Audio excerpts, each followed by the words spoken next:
ওরা আমাকে, আমার ছেলেদেরকে, আমার আমার মালিক পরিবারকে, আমার স্ত্রীকে খুন করবে করতে করতে করতে আজকে খুন করে ফেলছে। কক্সবাজারের রুকিয়ায় কুতুপালং এলাকায় সম্পত্তির লোভে সৌদি প্রবাসী আলাউদ্দিনের বাড়ি দখলের অভিযোগ উঠেছে।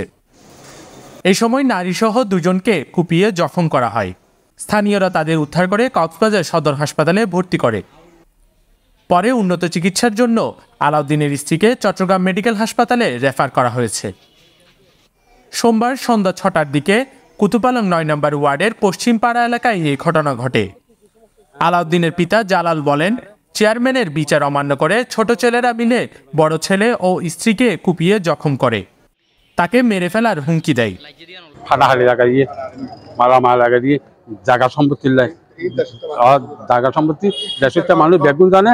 আর ওই চেয়ারম্যান মোরম্মাল বিচারি চেয়ারম্যানে বিচার দাঁড় হওয়াই চেয়ারম্যান যি বেগুন মানি মানি জল দি পেলাই জল দি পেলাই দোয়ান দিতে দোয়ান দি পেলাই দিয়ে না পরবর্তী নমানিয়ে নেয়। তারপর গরম মাখিয়ে নেয়, ইচ্ছাটা ঘুম গিয়ে গরম মা গলিয়ে নেয়, মাছ ধরে।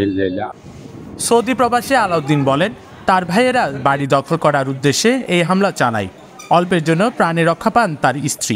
দা আর ছুরি নিয়ে 3 জন, সালাউদ্দিন, কফিলুদ্দিন, জুনাইদ, আমাকে ছুরি মারতেছে। ওখানে আমার ওয়াইফ যায় না, এরকম করে মালিক হাত দিছে, ওনার হাতে ভরে ওনার পুরা এখন মুখটা কেটে গেছে, পেজটা নষ্ট হয়ে গেছে, দাঁত একেবারে জ্বরে গেছে।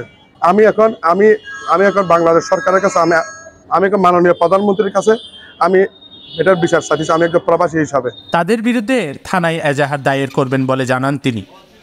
News desk, CCN।